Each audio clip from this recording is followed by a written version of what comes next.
Hello, beautiful people. This is your host, Imani Fitch. I'm back with another episode of Birthing in Faith, the podcast for Black Christian women. And this is another solo episode.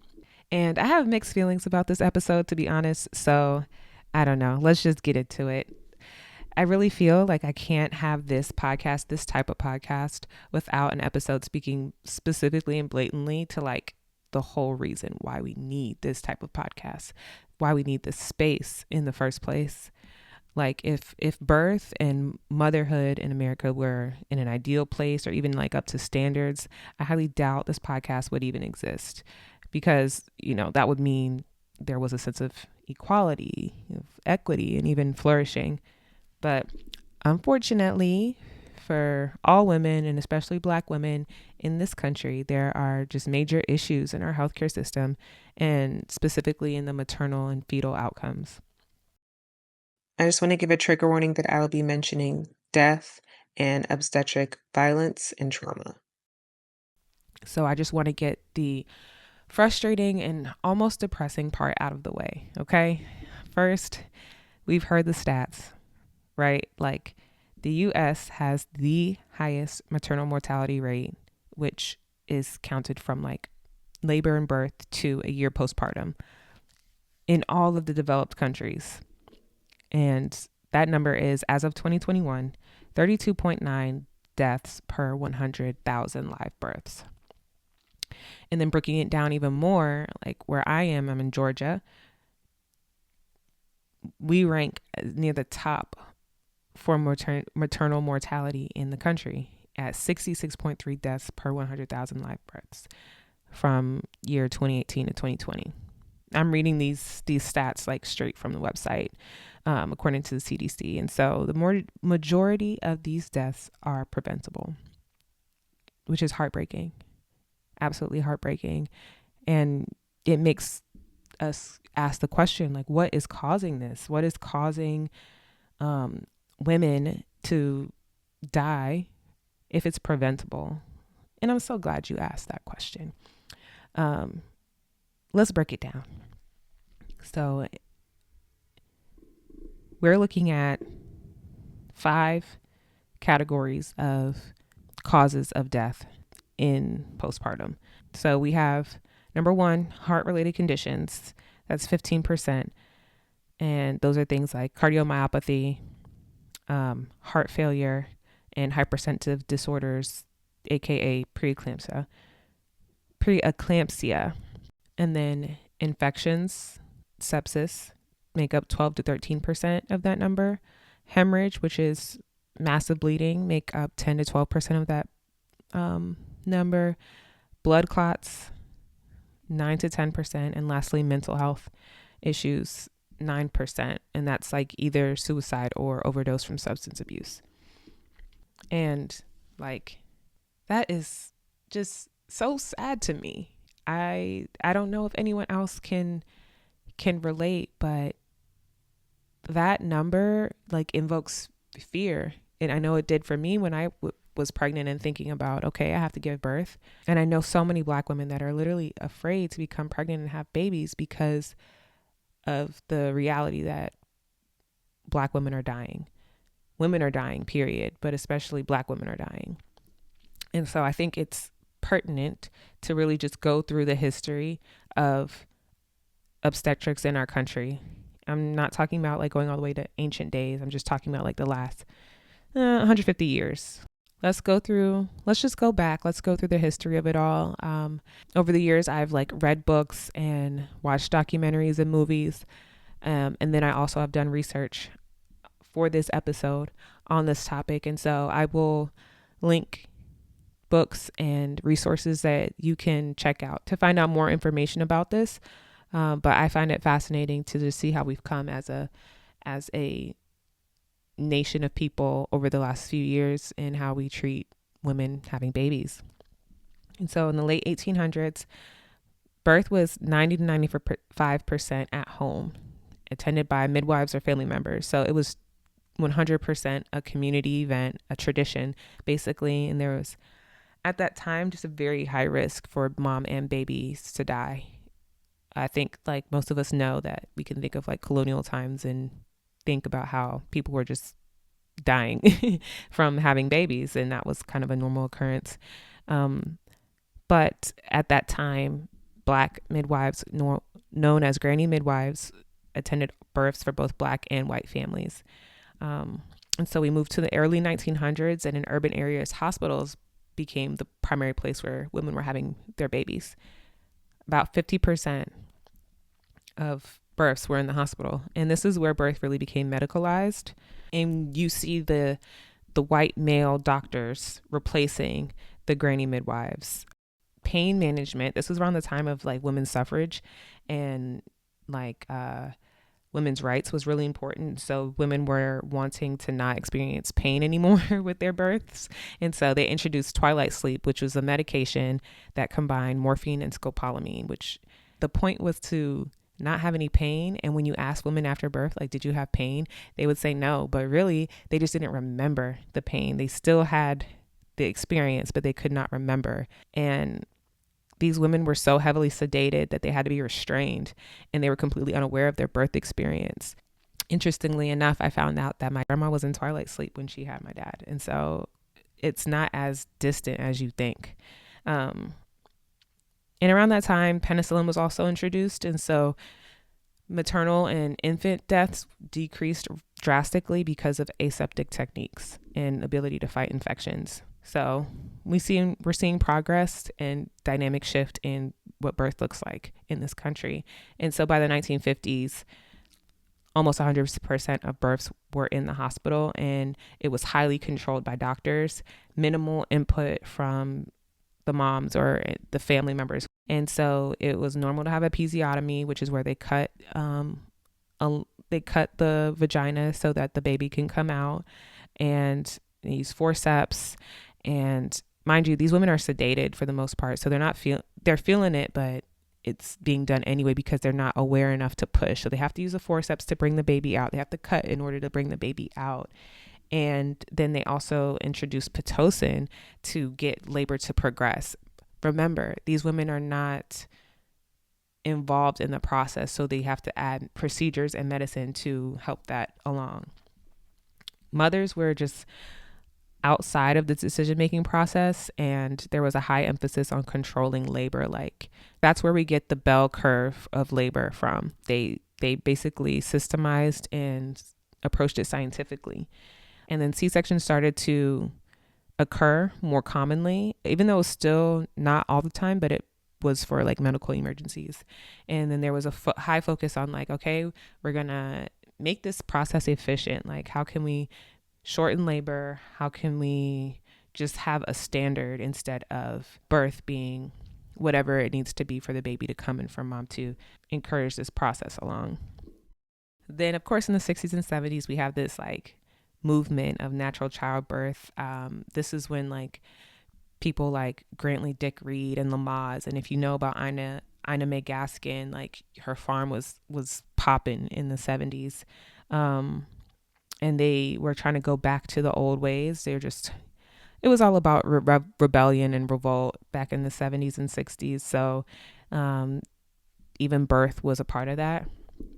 They wanted to bring in partners. So dads were part of the Lamaze classes, and home birth and midwifery was coming back, and it was like on the fringes. And like specifically, let's talk about how it was mostly white people that were engaging in this bringing back of midwives and home birth. But that was happening. Also, just considering Black history, there was segregation. And so the pain relief options that were available for white women early on, like twilight sleep, didn't become available truly until like the 60s for Black women. So that's why I was also saying it's not too far removed, because we were on the latter end of experiencing these quote unquote services. But also around the 60s and 70s, the epidural started to become an option for labor pain relief. And by the late 80s, like epidurals were the number one most popular form of pain management in the hospital. So then we moving on to the 90s, the 2000s. C-sections are, their rates are climbing. It's getting higher and higher. It went from 5% in 1970 to over 30% by 2000. And so the main factors for this rise in C-section rate are medical liability concerns. And so they also were bringing in fetal monitoring and standardizing of hospital policies and things like that for the birth experience. And this is where we start to see the hospital birth experience that is started around this time. Continuous fetal monitoring became the standard. Although not evidence-based, it became the standard. But then midwives and doulas started getting more popular. The midwifery-led model of care for low pregnancies was starting to get back into the hospital system by certified nurse midwives. We're not talking about community midwives or lay midwives. And then doulas started to come in for that emotional and physical support, of course. And maternal choice started to become really popular in the early 2000s. Water birth started to come back in, and having a birthing suite and just a little bit more option and flexibility as far as birth plans started to come up in the early 2000s. And so now we have 2010s to present, and the big thing is informed consent and birth plans. Like, you hear that everywhere. Like, that really started to pop off in the past 10 years. And holistic birth practices, bringing in like water births, prenatal yoga. I have my opinions about prenatal yoga, but that's for another day. Hypnobirthing. I have my own opinion about hypnobirthing, but that's for another day. And the C-section rate started to even out, but it's still high. And there's a high focus on racial disparities and realizing just how significantly higher of a risk Black women are having for negative outcomes when it comes to birth and other technologies. But you see it, like, hindsight is 2020. What's that term? I think it's hindsight is 2020. Anyway, you can see it clearly as you look back that the minute we started to treat birth as a scientific process and standardize it for everything and take away the choice of mothers, the outcomes just started to decrease, or at least stabilize at a high rate of mortality. And I think this is so sad. It's so sad because when we compare to other developed countries, why are we in such a bad state? Why? I'm glad you asked that question too. So I went on to look into that further. Let's go ahead and look at those numbers. When you compare the US and what did I say? Our rate of mortality for women is 32.9 deaths per 100,000 live births. When you compare the UK, 6.5%, Canada, 8.4%, Japan, 5%, Australia, 3.1%, Sweden, 4%. So let's just clear up that myth that being in an advanced and developed country with modern technology and medicine makes us a safe place to grow our family. Because all these countries have that, and yet they're doing remarkably better than we are as far as caring for women in the birthing space. Hey, I just want to interrupt this podcast really quick and tell you a little bit about our sponsor today. Are you ready to take control of your birth journey with confidence, faith, and a solid support system behind you? Let me tell you about Confident Care Birth Co. It's my company where I'm the birth coach. We are dedicated to supporting women and families throughout the pregnancy journey and beyond. We are rooted in faith and backed by knowledge and experience. And we are committed to providing support to guide you through your entire journey. Our goal is for you to feel confident as a parent, learning everything that you need to know, making decisions that are right for you and your family and not based on a system or being a number. That confidence is built to last and go with you your entire parenthood journey. If that sounds like something that you're interested in, please visit us at confidentcarebirthco.com. On my website, you can go ahead and schedule a complimentary discovery call and we can talk about how we can work together. Go ahead and visit my website at confidentcarebirthco.com. I would love to talk to you today. All right, back to the show. So what is contributing to these completely different statistics and outcomes? If it's not the wealth of that nation, then what is it? So I went ahead and researched that as well. I realized that the difference is that these other developed countries provide one, universal healthcare. And, I'm not here to talk about why universal healthcare is amazing or, what issues poking holes into it. I'm just saying that all those other countries do have it. And so they have universal healthcare while the U.S. healthcare system is still largely made up of private insurance. Like, it's just based on who you have access to as far as insurance and how good of insurance your job provides or how much money you have. And then 2, paid maternity leave. I'm talking like 6 months to a year worth of paid maternity leave. Number 3, there's a high focus on postpartum care. You have people coming to your house, or you have more office visits to be checked on throughout postpartum.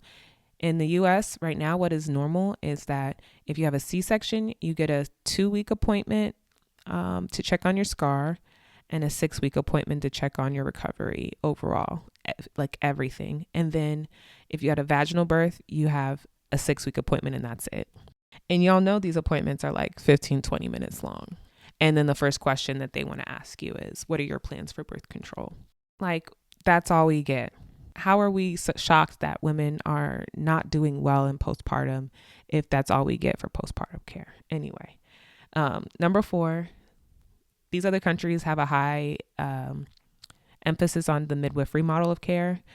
Like, midwives are normal in like the UK, Australia, Sweden. They are essentially the same as a labor and delivery nurse, except they are more trained to be able to care for women throughout like the low risk births and low risk pregnancies throughout the whole process. And it's only when things escalate, if they escalate to becoming complicated and high risk, that an OB comes into play. So they just have a completely different model when it comes to birth in general. And then number 5 is that there are fewer interventions. Like I said, they have the midwives who are trained to attend to all low risk births. With the midwives knowing how to handle the low risk situation, there's fewer interventions.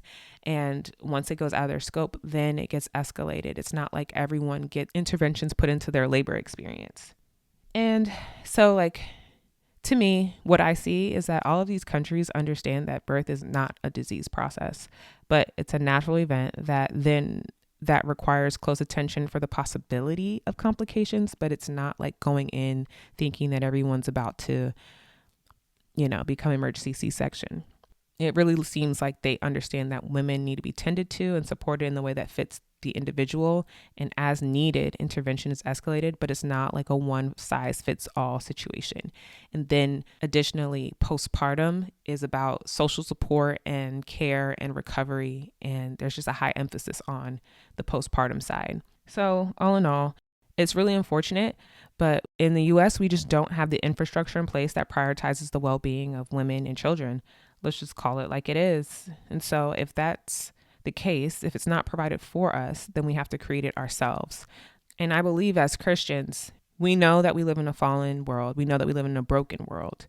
There is sin and there is heartbreak and there is death, but we have the hope of Christ and we can fight for the things that the Lord cares about, which he cares greatly about women and children, especially marginalized people like Black women and children.